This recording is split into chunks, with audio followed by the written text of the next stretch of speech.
বলেছে। হে, এবার আমি বড়লোক হয়ে যাব। বাহ, কি খুশির খবর দিলে গো তুমি সকাল সকাল। আমার জন্য আগে একটা শাড়ি নিয়ে এসো।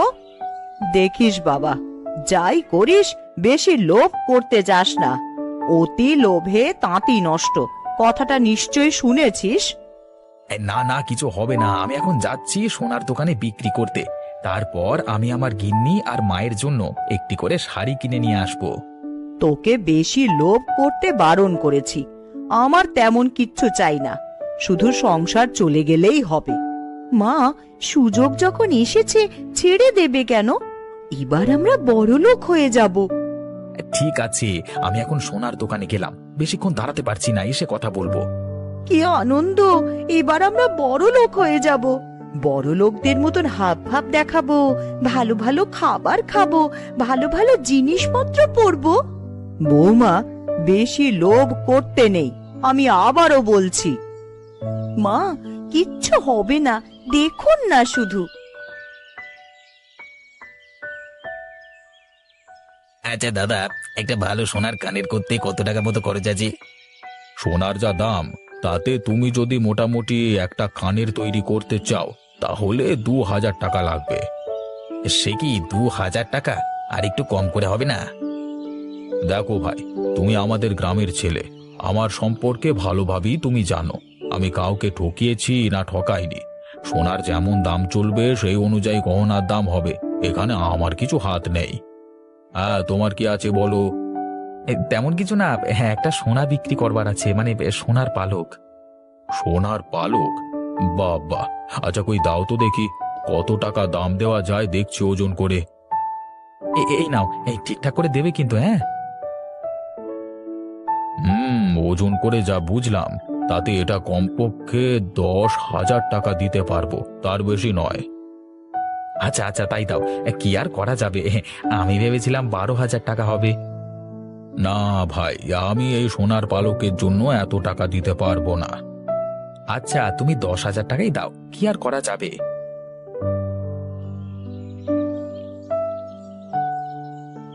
এই শুভেন্দু এই সোনার পালক কোথায় পেল?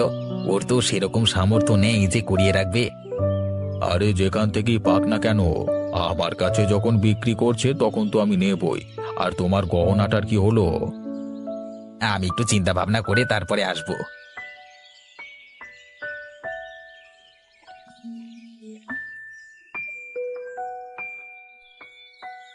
এইভাবে চলতে থাকলে আমি আরো বড় লোক হয়ে যাব। বিধাতা এতদিনে আমাদের মুখ তুলে তাকিয়েছেন, থেকে থেকে আমাদের অবস্থার উন্নতি হোক। এবার গিন্নিকে একটা মোটা সোনার হার করিয়ে দেব, খুব খুশি হবে। হে, ভালোই হয়েছে, এখন আর খাটাখাটনি করতে হচ্ছে না, শুধু ঘরে বসে বসে টাকা আসছে। বিধাতা যখন দেয় কপাল ভরে দেয়। এ জীবন যেন খুব ভালোভাবে আমি কাটাতে পারি। গিন্নি, আরে ও গিন্নি, আমি পানা পুকুরের দিকে যাচ্ছি। শোনো না, একটু দাঁড়াও, কথা আছে তোমার সাথে। কি কথা গো, তাড়াতাড়ি বলো। আরে পাখিগুলোকে তো আবার খাবার দিতে যেতে হবে, তবেই তো সোনার পালক পাবো। আমি বলছিলাম কি, এইগুলো তো বহিরাগত পাখি। শীতকাল চলে গেলে এরাও অন্য দেশে চলে যাবে, তখন সোনার পালক পাবে কিভাবে? হ্যাঁ ঠিক কথাই তো, শীতকাল চলে গেলে তো এরাও চলে যাবে, তখন আমার কি হবে? এক কাজ করো, আজকে পাখিগুলো যখন খাবার খেতে ব্যস্ত থাকবে তখন পেছন থেকে গিয়ে একটা পাখিকে ধরে নিয়ে চলে আসবে, একটা খাঁচায় বন্দি করে রেখে দেব।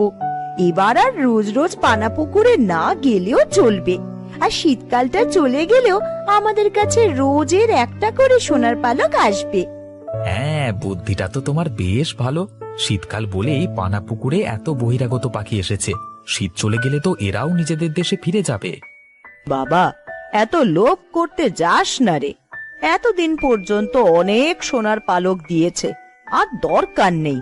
এবার খাটাখাটনি করলেই সংসার চলে যাবে। না না মা, একবার যখন সুযোগ আছে তখন হাতছাড়া করলে হবে না, সুযোগ বারবার আসে না। আচ্ছা আমি এগুলাম, হ্যাঁ গিন্নি, তুমি একটা খাঁচা জোগাড় করে রাখো। তুমি যাও, আমি খাঁচা জোগাড় করে রাখছি। আমাদের ধনী ব্যক্তি হওয়া থেকে কেউ আটকাতে পারবে না। এই গ্রামের সব থেকে ধনী পরিবার হবে আমাদের। তুমি সত্যি খুব ভালো গো। রোজের আমাদের জন্য খাবার দিয়ে যাও, কেউ এত করে না। সত্যি তুমি খুব ভালো। না না, সাহায্য করা মানুষের কর্তব্য। আর তাছাড়া তোমরা তো আমাকে সোনার পালক দিচ্ছ, আমি তাতেই খুশি আছি। আমি সবার বন্ধু, সবাইকে বন্ধুর চোখে দেখি। নাও, এবার খাবারটা খেয়ে নাও। বাহ, তুমি তো বেশ ভালো কাজ করো।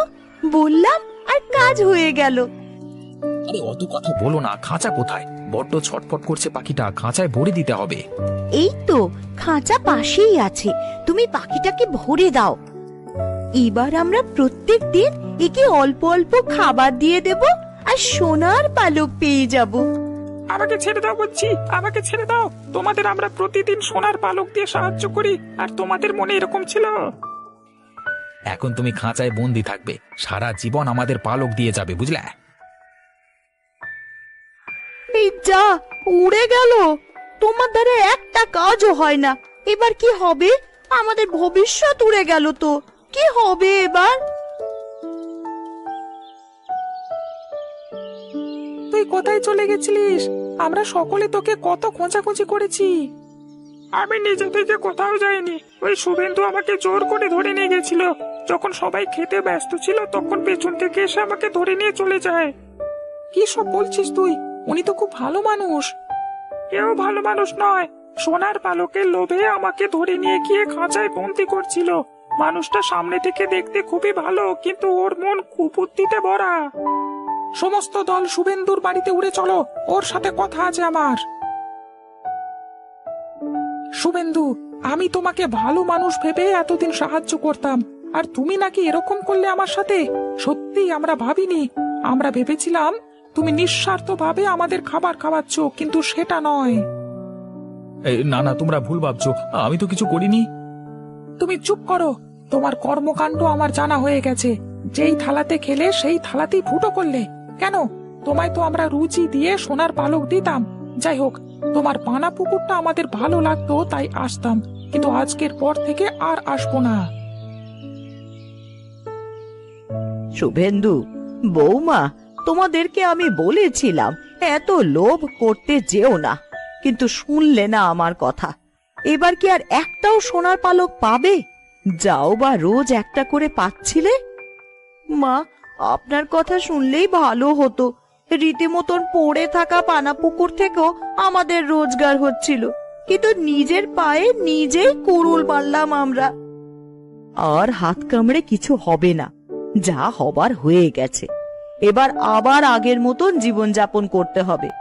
শুভেন্দু, তোকে আবারও রোজ জঙ্গলে গিয়ে কাঠ কাটতে হবে, ওই সামান্য টাকায় বিক্রি করতে হবে। এই জন্যই বলি, মাঝে মাঝে বড়দের কথাও শোনা ভালো। তারা কোনোদিনও খারাপ চায় না। আমার অনেক বড় ভুল হয়ে গেছে, অনেক বড় শিক্ষা পেয়েছি আমি। এসব ভুলে যা। ভেবে নে, এটা একটা স্বপ্ন ছিল, যেটা কখনোই বাস্তবায়িত হবে না। আবার সাধারণ জীবনযাপনে ফিরে আয়। জঙ্গলে যাবি তো কাঠ কাটতে? কয়দিন ধরে এক নাগাড়ে এইভাবেই বৃষ্টি হচ্ছে। এদিকে ঘরে দুটো চালও নেই যে সেদ্ধ করে খাবো। এমন ভাবে চলতে থাকলে তো বন্যা হয়ে যাবে। কি হয়েছে গিন্নি, কি এত বিড়বিড় করছো? যেভাবে বৃষ্টি শুরু হয়েছে, এমন হলে তুমি মাছ ধরতে বেরোবে কি করে গো? আর মাছ না ধরা হলে সংসার চলবে কি করে? ঘরে যে কিচ্ছুটি নেই। আরে আমিও তো সেটাই ভাবছি গিন্নি, এভাবে বর্ষা বাদলা চলতে থাকলে তো না খেয়ে মরতে হবে আমাদের সবাইকে। কাল বিল থেকে দুটো কলমি লতা তুলে এনেছিলাম। কাল কিছুটা রান্না করেছি আর আজকের জন্য রেখেছি, কিন্তু ঘরে যে কোনো চাল নেই যে রান্না করব। আশেপাশে দুই এক বাড়িতে গিয়ে একটু খোঁজ নিয়ে দেখো। আজকে আকাশটা মেঘলা হয়ে আছে, কিন্তু বৃষ্টি শুরু হয়নি এখনো। এর মধ্যে নদীতে গিয়ে জাল ফেলে দেখি মাছ পাওয়া যায় কিনা। আশেপাশে আর কার বাড়িতে যাব? সবারই তো একই অবস্থা। বৃষ্টির চোটে কেউ তো এই কয়দিন ঘর থেকে বের হতে পারেনি। তাহলে তুমি দুটো গমের আটার রুটি বানাও গিন্নি। আজকের রাতটা না হয় আমরা আটার রুটি আর কলমি ডাঁটা সেদ্ধ খেয়েই থাকবো। সে না হয় করলাম, কিন্তু যেভাবে বৃষ্টি শুরু হয়েছে বানের জল ভেসে আসা শুরু হলে তো বন্যা হয়ে যাবে গো। তখনকার জন্যে ঘরে তো কিছু শুকনো খাবার মজুদ রাখতে হবে। সেটাও তো আমিও বুঝতে পারছি। এভাবে চলতে থাকলে তো বন্যা হয়ে গেলে না খেয়ে মরবে। আমাকে আমার জালটা এনে দাও তো দেখি। আকাশ ভালো থাকতে থাকতে মাছ ধরতে বেরিয়ে পড়ি। ঘরে শুকনো মুড়ি আছে, দুটো চিবিয়ে যাও, না হলে পরে আবার খিদে লাগবে। না না, এখন আর কিছু খাবো না। দেখি কয়টা মাছ পেলে বাজারে নিয়ে বিক্রি করব। ওই টাকায় চাল আর কিছু সবজি নিয়ে আসা যায় কিনা দেখি। রান্নাঘরে দেখো, একটা ব্যাগের ভিতরে জাল রাখা আছে, সেখান থেকে জাল আর মাছ রাখার পাত্রটা নিয়ে যাও। ঠিক আছে, আমি তবে বের হলাম গিন্নি। সাবধানে যেও।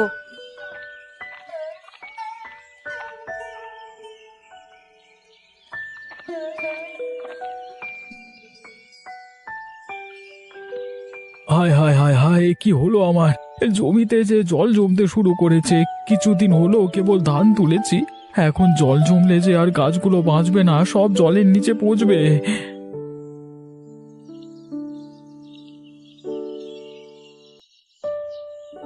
কি রে গোপাল, কি হয়েছে তোর? এভাবে আহাজারি করছিস কেন? দেখুন হারান দাদা, এই কদিনের বৃষ্টিতে আমার জমিতে জল জমেছে। আজকেও তো আকাশ মেঘলা হয়ে আছে, যে কোনো সময় বৃষ্টি নামতে পারে। এভাবে চলতে থাকলে তো জমি জলের নিচে তলিয়ে যাবে। আমিও তো আমার জমি দেখে এলাম, আমার জমিতেও তো জল জমছে রে গোপাল। বুঝতে পারছি না কি করব। এমনিতেই বৃষ্টির জন্য মানুষের আয় রোজগারের পথ বন্ধ হয়ে আছে কদিন ধরে। তার উপর আমাদের চাষিদের যদি এই অবস্থা হয়, তাহলে মানুষ খাবে কি আর বাঁচবে কি করে?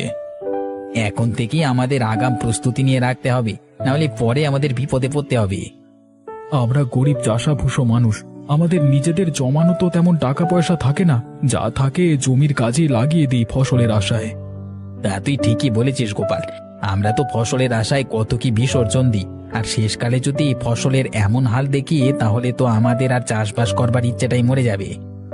এক কাজ করলে কেমন হয় দাদা? কি কাজ? আমরা যদি সেচে জমির জল সব বাইরে ফেলে দিই, তাহলে কেমন হয় বলতো? তুই খেপেছিস নাকি রে গোপাল? এই এত জল কি সেচে শেষ করা সম্ভব?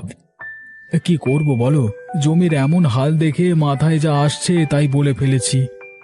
বিপদের সময় এমন অস্বাভাবিক চিন্তা মাথায় আসে, কিন্তু তাই বলে তো আর বোকার মতো সেটা করতে গেলে হবে না। তাহলে এখন আমরা কি করব দাদা? কি আর করব, আকাশ পানে চেয়ে থাকা ছাড়া কোনো উপায় নেই। আকাশে রোদ উঠলে এই জল শুকিয়ে যাবে, তখন আবার ফসল বোনা যাবে যদি এগুলো নষ্ট হয় তো। আবার ফসল বুনবার মতো সামর্থ্য এখন আমার নেই দাদা। আর তাছাড়া আকাশের যা হাবভাব দেখছি, তাতে করে মনে হয় না এই বৃষ্টি এত সহজে যাবে। সে পরে দেখা যাবে, এখন এখানে বিলাপ করে লাভ নেই। চল বাড়ির দিকে যাই আমরা।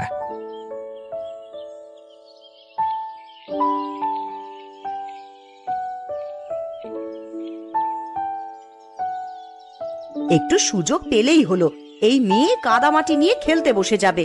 জামা কাপড় ময়লা হলে আজ তোর কপালে দুঃখ আছে ননি, এই আমি বলে দিলাম। আমার একটু খেলাধুলো তোমার সহ্য কেন হয় না বলো তো মা? তোর খেলাধুলো আমার সহ্য হবে কি করে? খেলা করতে গেলেই তো জামা কাপড়ে কাদামাটি মাখিয়ে আসিস। এই বৃষ্টি বাদলা দিনে আমি জামা কাপড় শুকাতে দেবো কোথায়? পরপর এত দিন বৃষ্টিতে আমি দুদণ্ড বাইরে বেরোতে পারিনি, আর কতক্ষণ আমাকে ঘরবন্দি হয়ে থাকতে বলছো তুমি? এই মেয়ের চোপা দিন দিন বেড়েই চলেছে। দিন দিন বড় হচ্ছিস আর আদব কায়দা সব ভুলতে বসেছিস দেখছি। মা, ও মা, আমার না খুব খিদে পেয়েছে, আমাকে কিছু খেতে দাও না মা।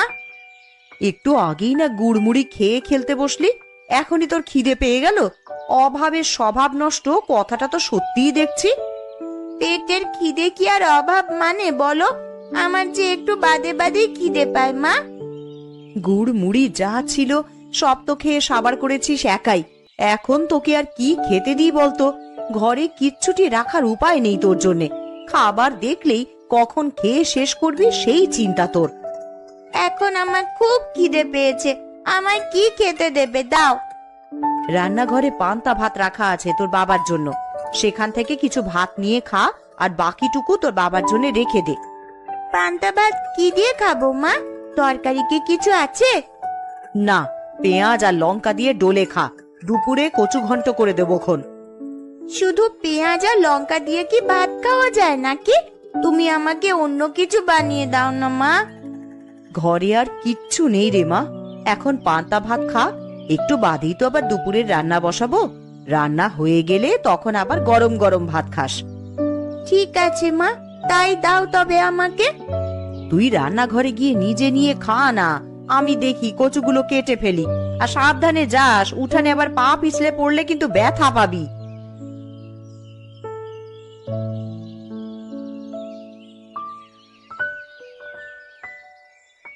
লোকটাকে সেই কখন থেকে খেতে ডেকে এসেছি, এখনো আসার নাম নেই। আর এইদিকে যে খাবারগুলো সব ঠান্ডা হয়ে যাচ্ছে। কই গো, সকালের খাবার খাওয়া লাগবে না নাকি তোমার? একটু খাজনার কাগজপত্র নিয়ে বসেছিলাম গিন্নি, ভেবেছিলাম হাতের কাজটা শেষ করে তবে খাবো। তা তোমার জ্বালায় কি আর হলো? আবার ঠান্ডা হলে তো আবার বলবে ঠান্ডা খাবার খাবো না। তোমাকে নিয়ে আমার হয়েছে যত জ্বালা। আমার কাজ না মিটিয়ে সেখান থেকে উঠতে ভালো লাগে না। আরে জানোই তো টাকা পয়সার হিসাব কিতাব। হয়েছে, খাবারের সময় খাওয়া আর কাজের সময় কাজ। এত টাকা টাকা করছো, মরে গেলে এই টাকা খাবে কে শুনি? আমার টাকা আমি খেয়েই মরবো, কাউকে আমার টাকার ভাগ দেব না আমি। হয়েছে বাপু হয়েছে, তোমার ওই কালো বাজারি টাকা নেওয়ার ইচ্ছে আমার নেই। দুবেলা দুমুঠো ভাত খাই, সেটাই আমার হজম হতে চায় না। আরে মনে রেখো, এই কালো টাকা দিয়ে কিন্তু সব আরামায়েশের জীবন পেয়েছো গিন্নি। গাঁয়ের মানুষদের রক্ত চোষা টাকাতে আমার আরামায়েশ ভালো লাগে না। তুমি ভালো করেই জানো যে আমি বিলাসিতা পছন্দ করি না। আর হতভাগাদের থেকে মেরে আনা টাকা তো আমাকে আয়েশ দিতে পারে না। খেতে এসে তোমার নীতি কথা শুনি তো পেট ভরে যায় গিন্নি। এতই যখন মায়া হয় তখন যাও না, একটা ধর্মশালা খুলে বসো। সেটা পারলে তো ভালোই হতো। জীবনে তোমার সাথে থেকে যে পাপ কামিয়েছি, তার বদলে কিছুটা পুণ্য যদি পেতাম। আমায় কি খেতে দেবে না নাকি নাকি এভাবে খোঁচা মেরে কথা শোনাতে থাকবে? তাহলে আমাকে ডাকবার কি দরকার ছিল শুনি? দিচ্ছি, খাবার খেতেই তো ডেকে এনেছি, তা তুমিই তো শুরু করলে।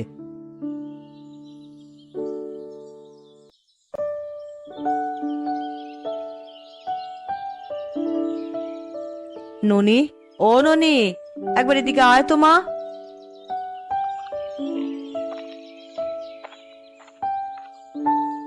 কি হয়েছে মা, আমায় ডাকছো কেন? কচুর ডাঁটার ঘন্ট করব, কিন্তু এখন লবণ জলে ভিজিয়ে দেখি কচুগুলো কমে গেছে অনেকটাই। এইটুকুতে সবার তো খাওয়া হবে না রে। তা এখন আমায় কি করতে হবে সেটা বলো। তুই ঘরের পেছনে গিয়ে কটা কচুর ডাঁটা তুলে আন দেখি মা। ওরে বাবা, আমি পারবো না ঘরের পেছন থেকে কচু আনতে যেতে। ওইগুলো ধরলেই আমার হাত চুলকাবে। হাতে প্লাস্টিক বেঁধে তুলে নিয়ে আয় মা, না হলে দুপুরের তরকারি যে কম পড়ে যাবে। বিকেলে আবার গয়া পিসির বাড়িতে যাব, তখন পিসির জন্য তো একটু কচু ঘন্টের তরকারি নিয়ে যাব ভেবেছি। গয়া দিদার বাড়িতে যাবে মা? হ্যাঁ রে মা, অনেক দিন হলো পিসির দেখা নেই, তাই ভাবছি একবার গিয়ে দেখা করে আসি। বেশ, তাহলে আমিও যাব। আমি এক্ষুনি কচুর ডাঁটা তুলে আনছি মা।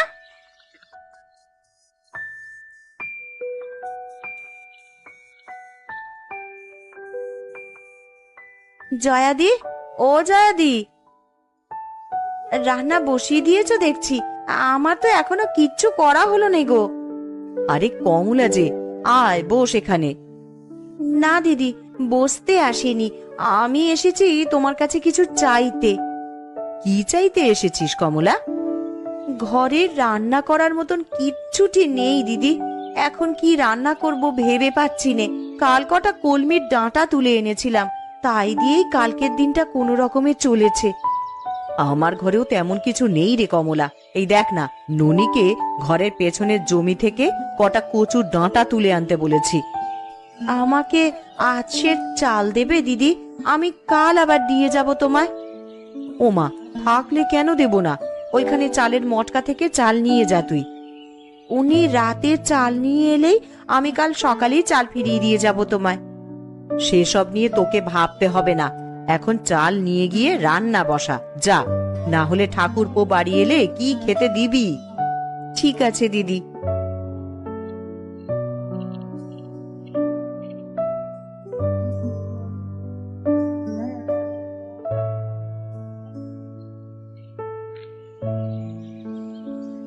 আজ দুদিন হয়ে গেল বাড়ির বাইরে কোথাও যেতে পারছি না।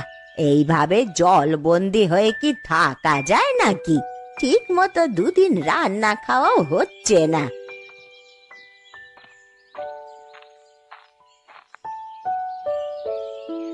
এ কি গো পিসি, তোমার বাড়িতে যে বানের জল উঠেছে, সারা উঠোন তো জলে ভরে গেছে গো। এই জন্যই বুঝি দিদার দেখা নেই আজ কদিন ধরে।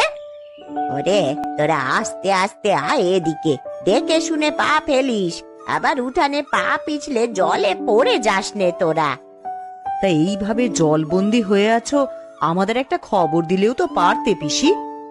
খবর দেব কি করে লছুরি? দেখতে পাচ্ছিস নে জলে আমার উঠোন একেবারে ডুবে আছে। এই হাঁটু জলে নেমে আমি এখন তোদের খবর দিতে যাব? খবর না দিলে আমরা কিছুই জানতে পারবো না তো। এখন তোমার জন্যে কচু ঘন্ট নিয়ে এলাম বলেই না দেখতে পেলাম, না হলে তো আমরা জানতেও পারতাম না দিদা। তা তোরা আমায় কেমন ভালোবাসিস তা আমার জানা হয়ে গেছে। দুটো দিন পার হয়ে গেল আর তোরা এখন এসেছিস আমার সাথে দেখা করতে। কি করব পিসি, দেখলেই তো এই দুদিন কেমন টানা বৃষ্টি হলো। আকাশের ভাব ভালো দেখছি না গো, সন্ধ্যায় খুব বৃষ্টি হবে বলে মনে হচ্ছে। আরো বৃষ্টি হলে তো এবার জল ঘরে উঠে যাবে দিদা, তখন তুমি থাকবে কোথায়? এই বুড়ির আর কে আছে যে দেখে রাখবে? বানের জলে ভেসেই না হয় চলে যাব কোথাও। ছি ছি পিসি, এসব কথা কখনো মুখেও আনবে না। আমরা সবাই আছি তোমার পাশে। আবহাওয়া বেশি ভালো দেখছি না, তুমি বরং আমাদের সাথে আমাদের বাড়িতে চলো পিসি। হ্যাঁ দিদা, আমাদের সাথে চলো। এই বিপদে তোমাকে একা রেখে যেতে পারবো না আমরা। তা বেশ, তোরা যখন এত করে বলছিস তবে তাই চল।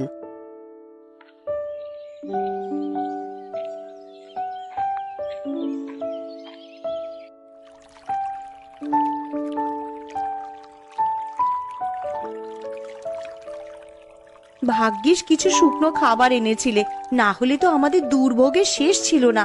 যেভাবে বানের জল হুট করে বাড়িতে প্রবেশ করা শুরু করলো, খাবারের জন্য কোথায় যে যেতাম পরে। জল বেড়ে যাচ্ছে দেখি তো দরকারি জিনিসপত্র নিয়ে বাড়ির চালায় উঠে এলাম, না হলে আর উঁচু জায়গা পেতাম না। কলা গাছের ভেলা বানিয়ে রেখেছি, যে কোনো দরকার হলে এই ভেলায় ভেসে বেরোনো যায়।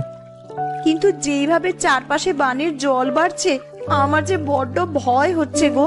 জল বেশি হলে তখন যাব কোথায় আমরা? ও তুমি চিন্তা করো না গিন্নি, একটা না একটা উপায় ঠিক হবে। আমি একটু বেরোবো। হ্যাঁ, তুমি আবার এখন কোথায় যাবে শুনি? হারান দাদা গোপাল দাদাদের কি অবস্থা, তারা কোথায় আশ্রয় নিয়েছে এসব একটু দেখে আসতে হবে তো। তুমি চলে গেলে আমি একা একা কি করব এখানে? জল যদি বেড়ে যায় তাহলে আমি একা হাতে কিভাবে কি করব? ওসব নিয়ে চিন্তা করো না গিন্নি, কলা গাছের ভেলা তো একটা বানাইনি, মানে আমি আগে থেকেই আর একটা ভেলা বানিয়ে রেখেছি। কোনো বিপদের আভাস পেলে জিনিসপত্র নিয়ে ভেলায় চড়ে বসবে। হ্যাঁ, না বাবা, আমার একার এত সাহস হবে বলে মনে হচ্ছে না। হবে গিন্নি হবে, বিপদে পড়লে মানুষ সব করতে পারে। ভাবছি সবাইকে নিয়ে মোড়লের বাড়ি যাব কিছু সাহায্যের জন্য, আর সাথে করে জালটা নিয়ে যাব। বানের জলে ভাসা কোনো বড় মাছ পেলে ধরবো। মানুষ বাঁচবে কি করে তাই ভেবেই মাথা খারাপ হয়ে যাচ্ছে, আর তুমি কিনা বানে ভাসা মাছ ধরবে? হ্যাঁ গো হ্যাঁ গিন্নি, যদি ভালো মাছ পাই তবে আমরা সবাই মিলে সেটা তো খেতে পারবো। কারোর কাছেই যে খাবার জিনিস তেমন কিছু নেই। তা তুমি ঠিকই বলেছ, এই সময় তো নদী নালা সব ডুবেছে, বড় বড় মাছ এখন বানে ভেসে আসবে। আমি জালটা নিয়ে একটু ঢু মেরে আসি, আর দেখে আসি সবার কি অবস্থা। ঠিক আছে, সাবধানে যেও, আর তাড়াতাড়ি ফিরে আসবে কিন্তু। ঠিক আছে গিন্নি।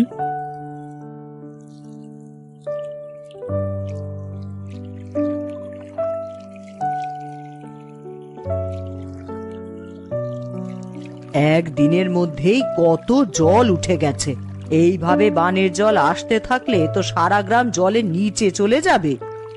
আরে ওসব নিয়ে তুমি চিন্তা করো না গিন্নি, সারা গ্রাম জলের নিচে তলিয়ে গেলেও আমাদের বাড়িটা উঁচু আছে, আমরা এখানে নিরাপদে থাকতে পারবো। তুমি কেমন মোড়ল বলো তো? আমি আমাদের কথা বলছি না, আমি বলছি গ্রামবাসীদের কথা। তাদের এই বিপদের দিনে তোমার উচিত তাদের পাশে দাঁড়ানো। আর তুমি আবার এখন শুরু করলে? দেখছো বানের জলের জন্য সবাই ঘরবন্দি হয়ে আছে, তার মধ্যে তুমি বলছো আমাকে মানুষের খোঁজ নেওয়ার জন্য। সব সময় নিজেরটাই বুঝলে তুমি। তোমাকে যে কে মোড়ল বানিয়েছিল? আমাকে গ্রামের লোকেরাই মোড়ল বানিয়েছিল, কিন্তু আমার ভালো তো তোমার হজম হবে না।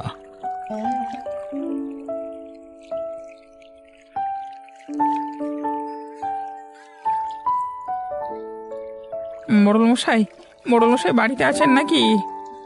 একবার বাইরে আসুন তো, আমরা সবাই আপনার সাথে কিছু পরামর্শের জন্য এসেছি। আমি দোতলার ওপরে এখানে, গোপাল তোমরা ওপরে তাকাও। আপনি আমাদেরকে একটু সাহায্য করুন না বাবু, না হলে তো সবাই না খেয়ে মারা পড়বো। কি সাহায্য করবো আমি তোমাদের? আপনার কোষাগার থেকে যদি আমাদের কিছু চাল এবং আঠা দিয়ে সাহায্য করতেন, তবে সবাই পেটের খিদে নিবারণ করতে পারতাম। আমার কোষাগারে যা খাদ্যশস্য জমানো আছে সেগুলো তো আমার ব্যবহারের জন্য জমানো আছে, সেখান থেকে তোদের দিলে আমি চলবো কি করে? কিন্তু আমরা যে সবাই খুব দুর্দশার মধ্যে দিয়ে যাচ্ছি বাবু। আমার ঘরে চাল নেই, তরকারি নেই, শুকনো মুড়ি চিবিয়ে দিন কাটাচ্ছি। ওই ঢের ভালো তোদের জন্য, আমি সেভাবে কিছু দিতে পারবো না তোদের, নিজেরটা নিজেরাই জোগাড় করে নে। ঠিক আছে বাবু, আমরা তাহলে আসি এখন।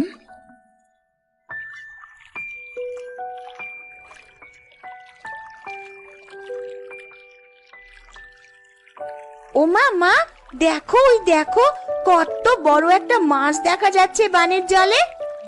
আরে তাই তো রে, এমন বড় মাছ তো আমি আগে কখনো দেখিনি। এটা কি মাছ গো পিসি? দেখে তো মনে হচ্ছে বিশাল একটা কাতলা মাছ হবে এটা। ওই তো বাবারা সবাই চলে এসেছে। বাবা জানো, এই বানের জলে বড় একটা কাতলা মাছ ভাসতে দেখা যাচ্ছে। কি গো, কোনো সাহায্য পেলে মোড়লের কাছে? না গো গিন্নি, মোড়ল আমাদের কোনো সাহায্য করতে রাজি হলো না। এখন এই বিপদের দিনে আমরা যে কি করব? ঘরে যা ছিল সব তো প্রায় ফুরাবার পথে। এগুলো ফুরিয়ে গেলে খাবো কি আমরা তখন? তোরা মাছ ধরা শুরু কর। বড় কাতলা মাছ দেখা যাচ্ছে বানের জলে। ধরতে পারলে বিক্রি করে অনেক টাকা পাওয়া যাবে। তা তুমি মন্দ বলনি পিসি। ওই যে বাবা, দেখো কত বড় একটা মাছ। এমন মাছ আমি জীবনেও কখনো দেখিনি। তুই দেখবি কি রে? আমরাও যে এমন বড় মাছ আগে কখনো দেখিনি।